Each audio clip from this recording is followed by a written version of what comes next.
भारती। सखी सहेली। सभी श्रोताओं को ममता सिंह का नमस्कार। पूनम जी, आपको भी हमारा नमस्कार। आप सभी श्रोताओं को पूनम त्रिपाठी का नमस्कार। आज जो हमारे विषय हैं सखी सहेली कार्यक्रम में, ये हम अपने श्रोताओं को बता देते हैं। महामारी की तैयारी का अंतर्राष्ट्रीय दिवस है, तो इस पर चर्चा होगी और हम अपने श्रोताओं से गुजारिश कर रहे हैं कि इस बारे में जो उनकी जानकारी है अपनी टिप्पणी साझा करें विविध भारती के फेसबुक पेज पर www.facebook.com/vbs मुंबई जब टाइप करेंगे तो पहुंच जाएंगे विविध भारती के फेसबुक पेज पर। और पूनम जी, जिंदगी बड़ी अजीब है, कभी ये रुलाती है तो कभी हंसाती है। अगर हम पड़ताल करने चलें तो जिंदगी में हर तीसरा पन्ना दुख का होता है, हर तीसरा चौथा पन्ना उदासी का होता है।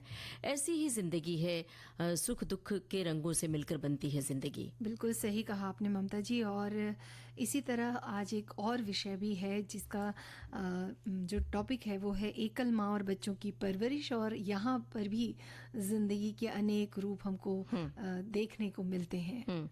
तो माँ अपने बच्चों की परवरिश किस तरह से करती है? जब उसके भीतर अवसाद होता है, दुख होता है, तो क्या उसका असर बच्चों पर पड़ने देती है या अपने सारे दुखों को जज्ब कर लेती है? किस तरह से वो बच्चों की परवरिश एक माँ करती है, ये जरूर बताएं हमारे श्रोता। अपनी निजी टिप्पणी भी साझा कर सकते हैं। जैसे कई बार क्या होता है, अथाह बारिश हो रही है और ऐसी भीषण कहीं आग लग जाती है, कहीं कुछ बड़ी आपदा होती है और माँ को कहीं अपने गंतव्य तक, अपनी मंजिल तक पहुंचना होता है। ऐसे में उसका बच्चा घर में है या फिर कहीं अड़ोस पड़ोस में छोड़ा है या बेबी सिटिंग में, ऐसे तमाम अनुभव होते हैं माँ के पास परवरिश के दौरान। तो ये बात, अपने अनुभव हमारे श्रोता साझा कर सकते हैं, अपनी बात जो है वो टिप्पणी में साझा कर सकते हैं। इसी तरह से जो विषय है जिंदगी एक पहेली, इस संदर्भ में भी वो अपनी बात हमें लिखकर बताएं सकते हैं। और आज सखी विशेष में है पर्यावरणीविद तुलसी गौड़ा, जिनके बारे में हम बातें करेंगे। और आपको भी अगर कोई जानकारी है तो आप हमें लिख भेजिए उनके बारे में।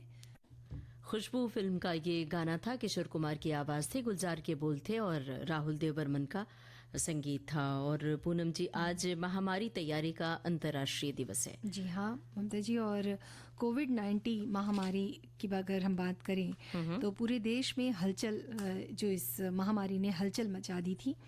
और वो एक ऐसा समय था जब सभी लोग हताश थे, परेशान थे, बेचैन थे। हमारे मित्र की बात करें, आसपास जो मित्र थे या परिवार में, सब कुछ, सभी पर इसका बहुत ही गहरा प्रभाव पड़ा। हमारी अर्थव्यवस्थाएं जो थीं वो भी प्रभावित हुईं। बिल्कुल सही कह रही हैं। और महामारी के कारण यहाँ तक कि अस्पतालों में बेड और वेंटिलेटर की भी समस्या आ गई थी, कम पड़ गए थे। एक ऐसा समय था जब सर्जिकल मास्क और हैंड सैनिटाइजर के बिना हम जी नहीं सकते थे। ये हमारे रोजमर्रा की जिंदगी में शामिल हो गए थे।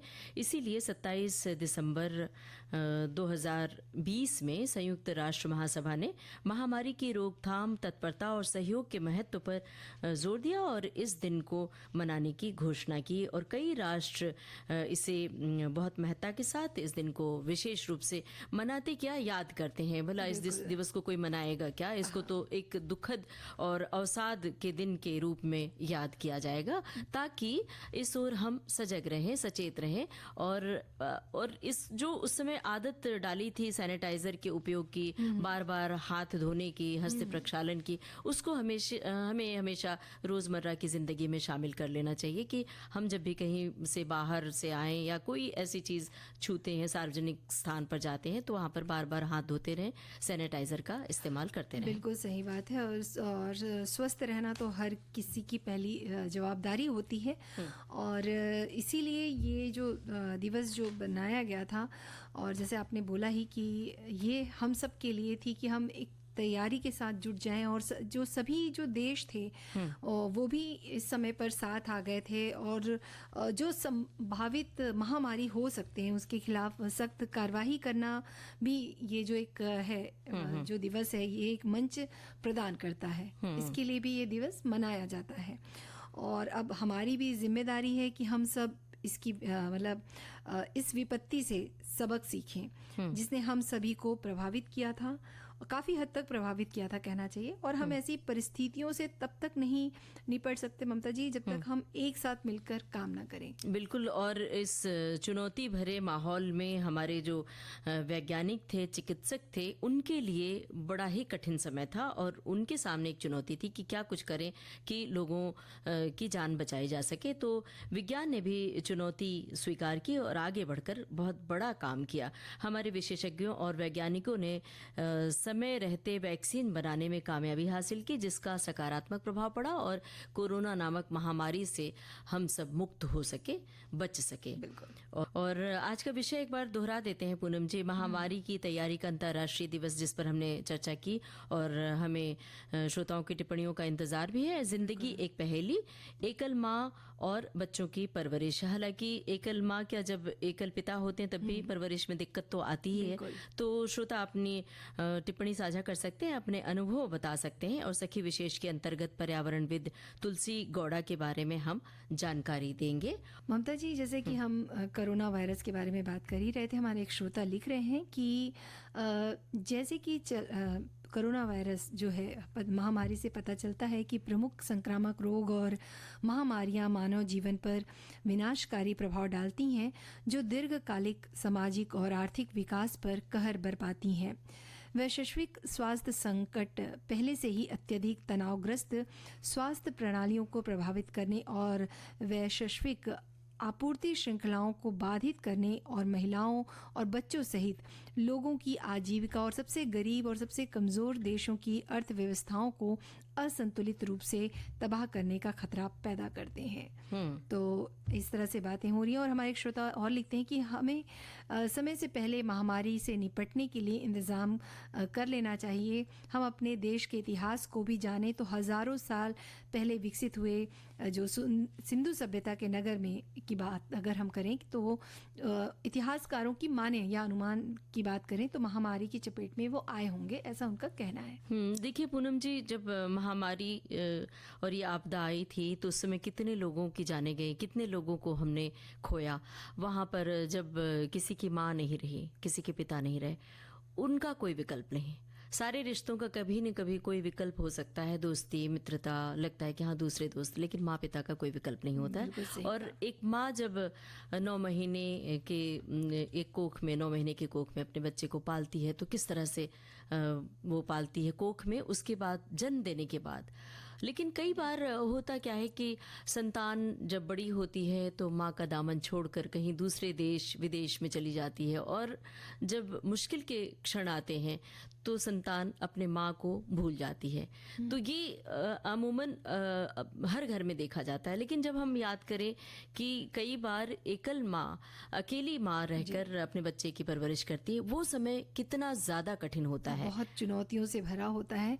कहना चाहिए कि अकेले कोई भी अभिभावक हो, जैसे आपने बोला ही ममता जी की, वो माता हो या पिता हो, अकेले बच्चों की परवरिश करना जो है वो चुनौतियों का सामना करना होता है या बहुत कठिनाइयों का सामना करना पड़ता है, क्योंकि बहुत सी समस्याएं होती हैं, बच्चों के हजारों सवाल होते हैं। तो उन सवालों को लेकर उनके जो महत्वपूर्ण फैसले होते हैं उसे भी आपको अकेले ही लेना होता है। सही सवालों के सही जवाब देना बहुत ज़रूरी होता है। और कई बार इतने अजीब से सवाल होते हैं बच्चों के कि जिसके सवाल आपके पास नहीं होते, वो खोजना पड़ता है, आपको पढ़ना पड़ता है।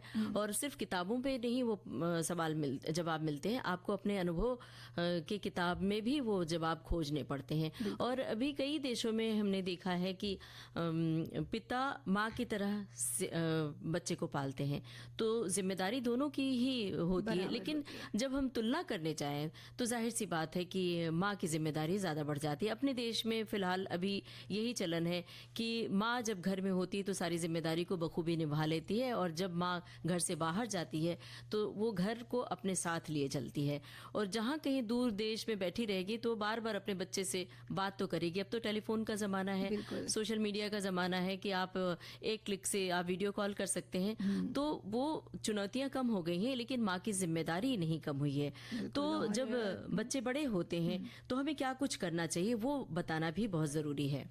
जी हाँ, और जैसे जैसे बच्चे बड़े होते जाते हैं ना, तो उनकी दिनचर्या जो है वो तय कर लेनी चाहिए, क्योंकि आप अकेले हैं, आपके साथ कोई सपोर्ट नहीं है।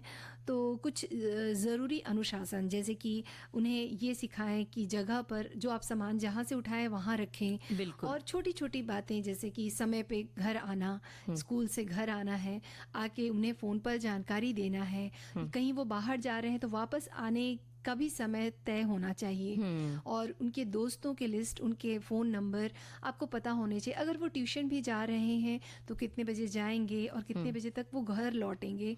ये सारी जानकारियाँ जो होती हैं या जो होती हैं वो जो अभिभावक हैं उनके पास तो होनी ही चाहिए। साथ में उन बच्चों को भी उनको समझाना है कि बच्चे भी इस समय का ध्यान रखें, ताकि माँ बाप जो है, जो एकल माँ बाप है, वो परेशान ना हो। और कई बार माताएं ये सोचती हैं कि अरे हमारा बच्चा है, काम करेगा तो अभी से उससे कैसे काम करवाएं, इतना कठिन मेहनत करेगा तो ठीक नहीं है, तो खुद ही सारा कर लेती हैं। लेकिन वहीं पर वो गलत होती हैं। उनको शुरू से ही जिम्मेदारी सिखाएं। जैसे कि कोरोना टाइम का हमने जिक्र किया, तो उस समय आपने देखा होगा कि घर में आपकी सहायक सहायिकाएं नहीं थी, आपको सारे काम घर के खुद ही करने पड़ते थे। और मतलब बर्तन धोने से लेकर घर की साफ सफाई तक सब कुछ आपको करना था, खाना बनाना। तो मैंने देखा कि बहुत सारे लोग वहाँ पर भी बच्चों से काम नहीं लेते थे। मैं अपना अनुभव ही बताऊं तो मैंने जब एक हमारी साथी महिला, उनसे हमने कहा कि अभी तो हम जब ऑफिस आते हैं तो हमने अपने बच्चे को सिखा रखा है कि वो अपने नाश्ते का इंतज़ाम कर ले, उसको क्या करना है वो हम बताते हैं फ़ोन पर, लेकिन वो घर में झाड़ू भी लगा लेता है और पोछा भी लगा लेता है मॉप के ज़रिए। तो उन महिला को बहुत अचरज हुआ, अरे इतने छोटे बच्चे से आप काम करवाती हैं। तो मैंने कहा अगर नहीं सिखाऊंगी तो फिर भूखा बैठा रहेगा जी, फिर ऐसे गंदे घर में बैठा रहेगा। तो ये बहुत ज़रूरी होता है कि आप छोटी उम्र से बच्चों को ये सिखाएं। ये भूल जाएं कि इतना छोटा बच्चा अगर काम करेगा, काम जितना करेगा उसका परिमार्जन उतना ज़्यादा होगा, उतना ही उसके व्यक्तित्व का निखार और परिष्कार होगा। बिल्कुल। और ममता जी, ये भी देखा गया है कि जो एकल माता पिता होते हैं ना, बच्चों की हर ज़रूरत को वो पूरा नहीं कर पाते हैं। कई बार होता है, लेकिन इसके लिए वो कभी अपने आप को अपराध बोध ना समझें। मतलब उन्हें ये ऐसा ना लगे कि वो उन्हें महंगे गिफ्ट नहीं दे पा रहे हैं, या बाहर बहुत महंगे महंगे जो कहना चाहिए होटल्स में नहीं ले जा पा रहे हैं।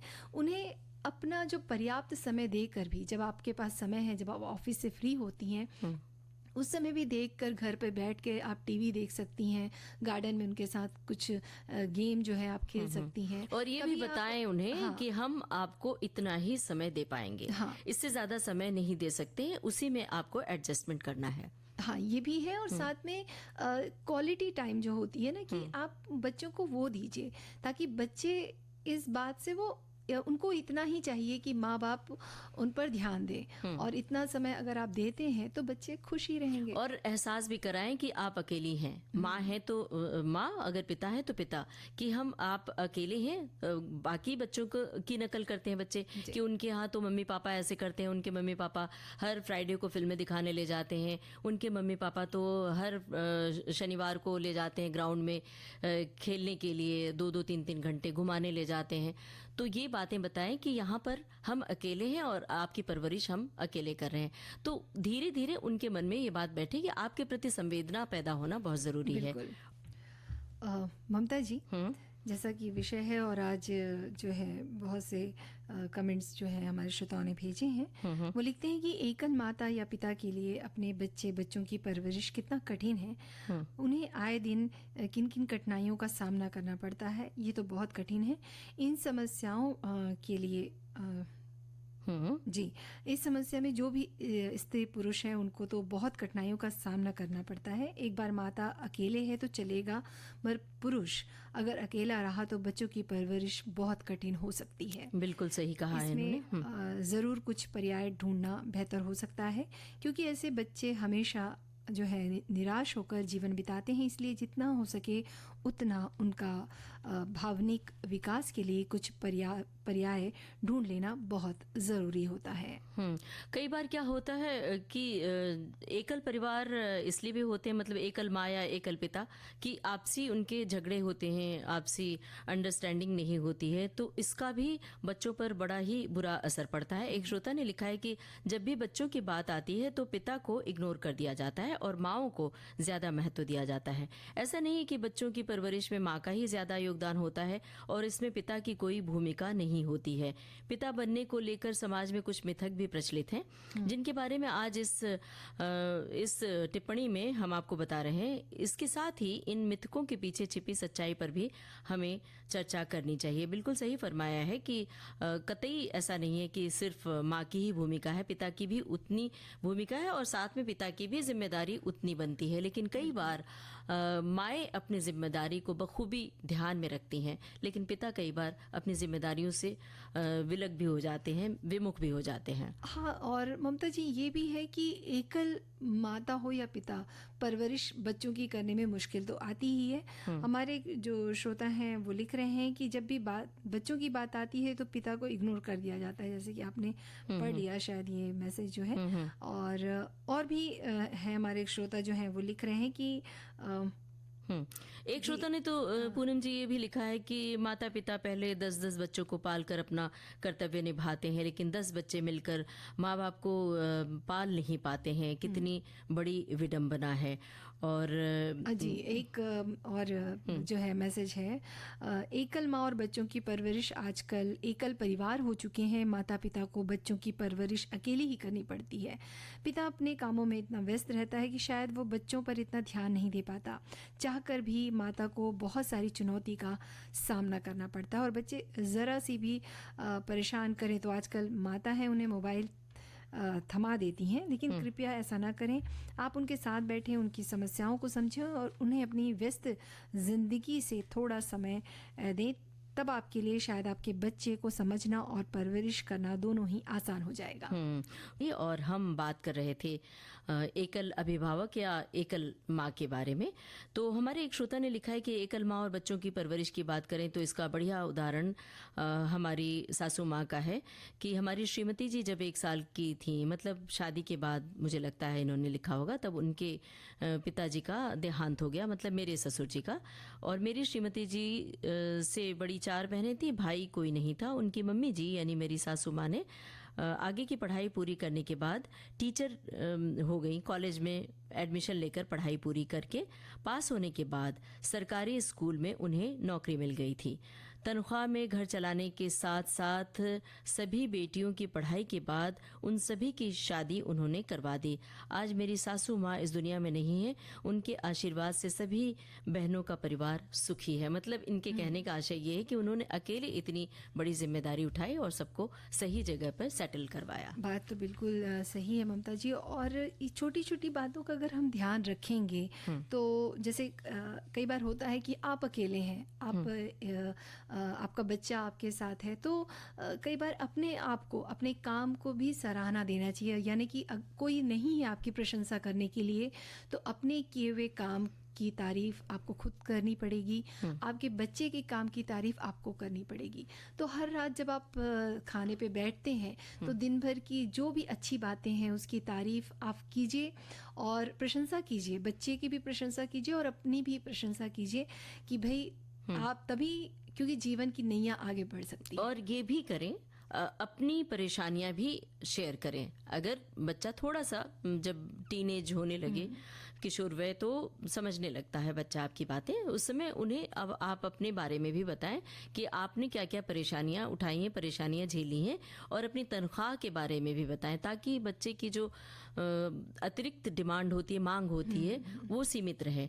वरना कई बार हमने देखा है कि माँ या पिता ये कहते पाए जाते हैं कि हमने जो दुख झेला है वो हम अपने उसकी आँच बच्चों पर नहीं आने देना चाहते हैं, बच्चों को वो दुख नहीं देना चाहते हैं। ऐसे में क्या होता है कि आपका बच्चा बहुत ज़्यादा डिमांडिंग हो जाता है, बहुत ज़्यादा मांग करने लगता है, तो फिर वो एक नई तरह की मुसीबत आपके सामने आ खड़ी होती है। तो इसलिए के लिए ममता जी, एक चीज़ और कर सकते हैं कि आप जैसे ही अगर कोई आपके आस पड़ोस में है, जैसे एकल अभिभावक कोई है, तो उनसे आप अपनी दोस्ती बढ़ा सकते हैं। साथ में ऐसे परिवार के साथ आप मिलजुल कर कुछ गार्डन जा सकते हैं या कुछ क्रियाकलापों में, गतिविधियों में आप जुड़ सकते हैं, ताकि बच्चा जो है बाकी लोगों को देखकर जो है वो डिमांड नहीं करेगा जो वो करना चाहता है। मतलब उसको लगेगा कि नहीं, कि ऐसे लोग भी हैं और ऐसे लोग भी खुश रह सकते हैं। बिल्कुल, कहीं जैसे पड़ोस के लोग घूमने जा रहे हैं तो उनके साथ अपने बच्चे को भेज सकते हैं अगर आपके पास वक्त नहीं है, या फिर आप भी उनमें शामिल हो सकते हैं। तो छोटी छोटी बातें होती हैं, छोटी छोटी खुशियां होती हैं जो आपके बच्चों को भी ज़रूरत पड़ती है देना, और जिम्मेदारी भी बनती है। एक श्रोता ने लिखा है कि माँ का प्यार आंखों से झलकता है, पर पिता का आत्मा से। पिता को सारा दिन काम करना पड़ता है, सारे दिन बच्चों के साथ ही माँ रहती है, और पर बच्चे कदर नहीं कर पाते हैं। इन्होंने शायद ये लिखा है कि जब माँ पिता अपनी जिम्मेदारी निभाते हैं, लेकिन बच्चे एक समय के बाद वो जिम्मेदारी नहीं निभा पाते हैं। और एक श्रोता ने लिखा है कि एकल माता पिता के लिए परवरिश कितना ज़्यादा कठिन है। उन्हें आए दिन किन किन कठिनाइयों का सामना करना पड़ता है, ये तो बहुत ही कठिन है। इस समस्या में जो भी स्त्री पुरुष है उनको तो बहुत कठिनाइयों का सामना करना पड़ता है। और एक बार माँ अकेले है तो चलेगा, लेकिन पुरुष अगर अकेला है तो उन्हें ज़्यादा जूझना पड़ता है, क्योंकि जो घरेलू जिम्मेदारियां होती हैं अमूमन माएँ बड़ी कुशलता से निर्वाह कर लेती हैं उसका, और पिता उसमें चूक जाते हैं। इसलिए पिता कई बार असफल भी हो जाते हैं। लेकिन ऐसा हम निर्णय नहीं दे सकते हैं, ऐसा संख्या में हम बंटवारा भी नहीं कर सकते। माता पिता दोनों की भूमिका अलग अलग होती है। और हाँ, ये ज़रूर है कि जब एकल अभिभावक होते हैं तो उनकी भूमिका बहुत ज़्यादा हो जाती है, उनके लिए चुनौती बहुत बड़ी हो जाती है। बिल्कुल, और ये सारी बातें तो हैं ही। और अगर हम बच्चों को अपनी हर काम में शामिल करेंगे ना ममता जी, जैसे तो उन्हें स्वतंत्रता देंगे, और अगर तो उन्हें अपनी क्षमता का एहसास कराएंगे, तो भी आप अपनी ज़िंदगी जो है बहुत अच्छे से आप निभा सकते हैं, और बच्चों की जिम्मेदारियां भी आसानी से निभ जाएंगी। तो बचपन से ही अगर बच्चे स्वतंत्र रूप से निर्णय लेने में सक्षम हैं, और उनको आप अपने काम में शामिल करते जा रहे हैं, उनकी अपनी भावनाएं जैसे व्यक्त कर रहे हैं, तो बच्चे सीखेंगे कि कैसे किस तरह से जीवन को जीना है, और ये सबसे बड़ी बात होती है। और अब हम उस पड़ाव पर आ गए हैं जहां हम सखी विशेष की चर्चा करते हैं। और आज हमने अपने श्रोताओं को बताया कि पर्यावरणविद तुलसी गौड़ा के बारे में थोड़ी सी जानकारी देंगे।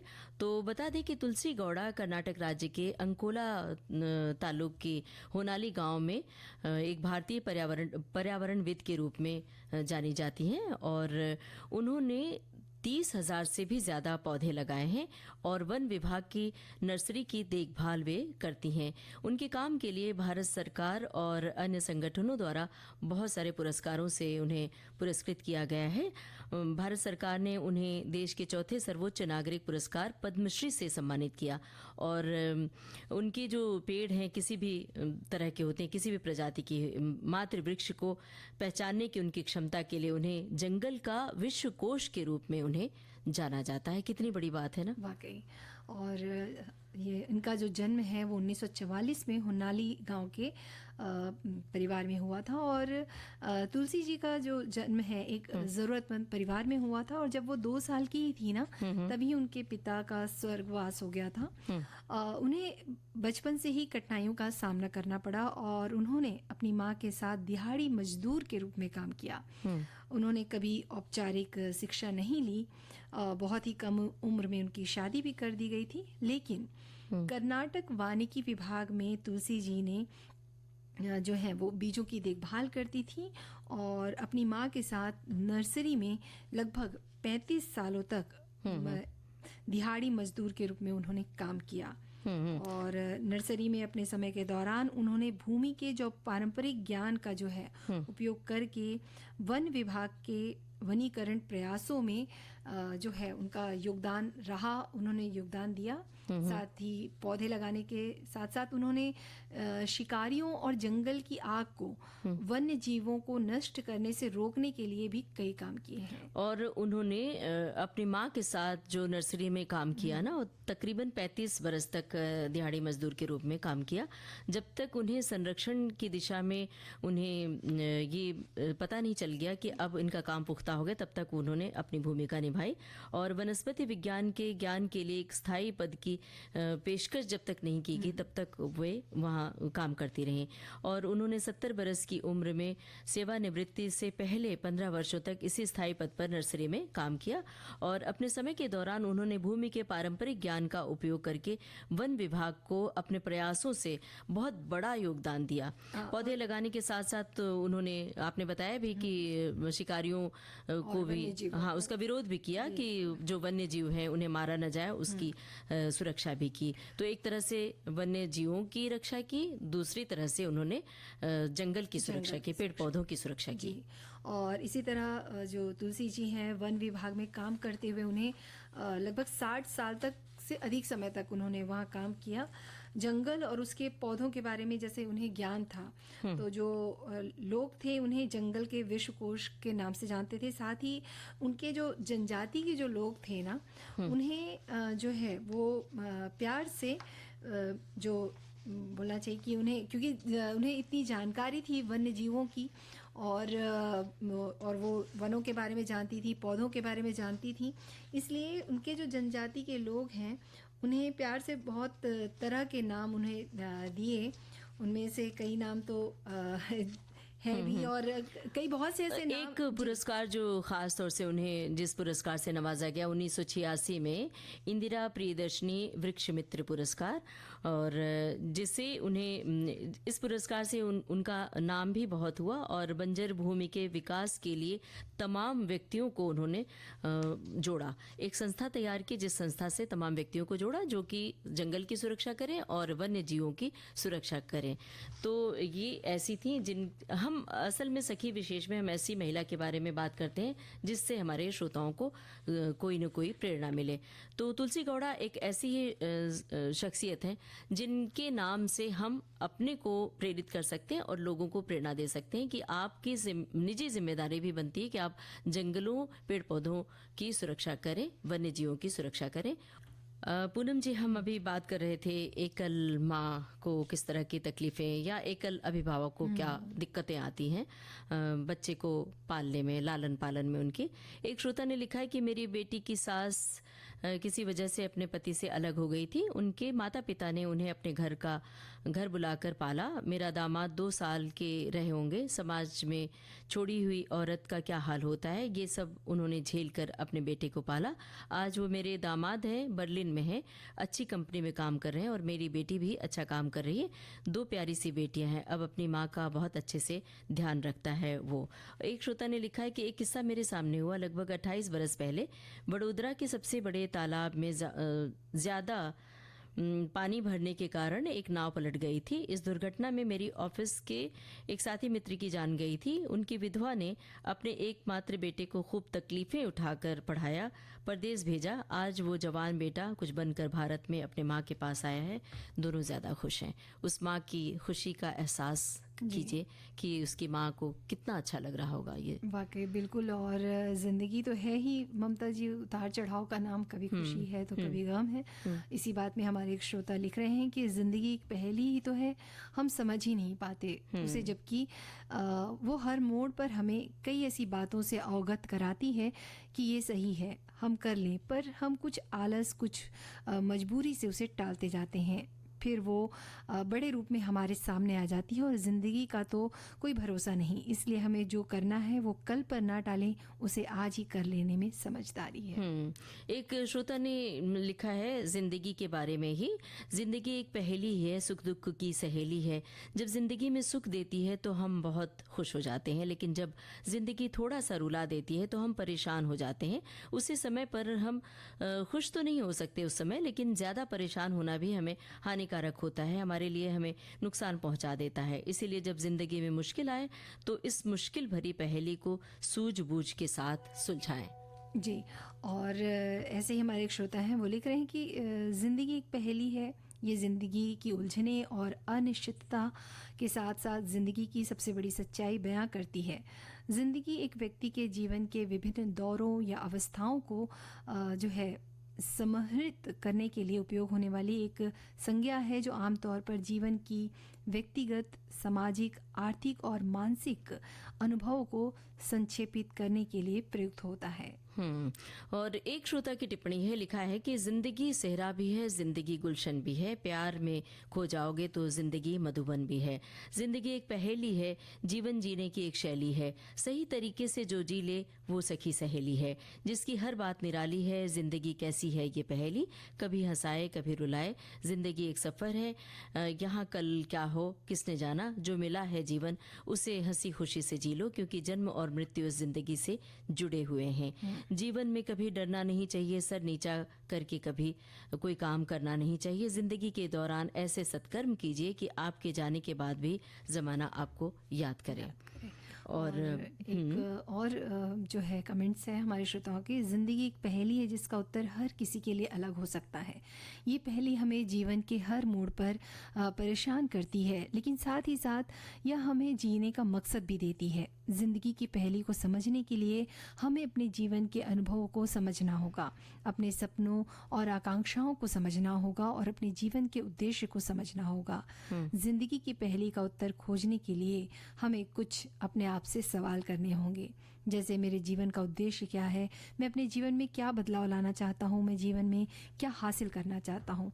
और भी बहुत सी बातें इन्होंने आगे लिखी है ममता जी। तो अब क्या श्रोताओं को एक गाना सुनवा दें।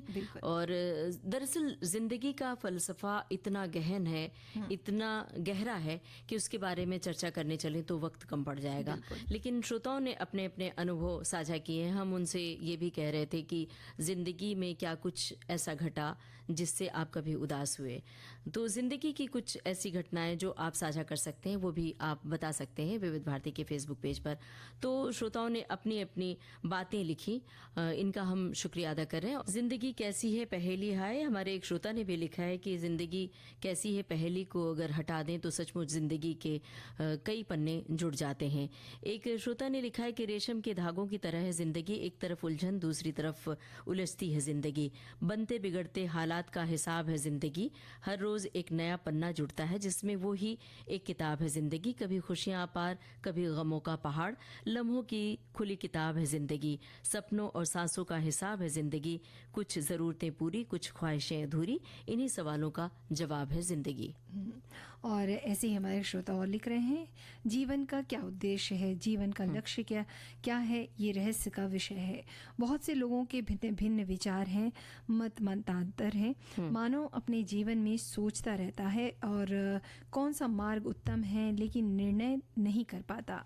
उसे समझना होगा जगत में ज्ञान और अज्ञान के बीच प्रकृति के कौतिक पहेली की तरह जीवात्मा अविनाशी है, शेष सब कुछ नाशवान है। इस अवधारणा की परख जिसे हो उसे आगे का रास्ता सूझता है। और अब घड़ी की ओर देखिए, अब समय समाप्त हो रहा है। तो आज के सखी सहेली कार्यक्रम का सफर बस इतना ही। सभी को नमस्कार। नमस्कार। विविध भारती।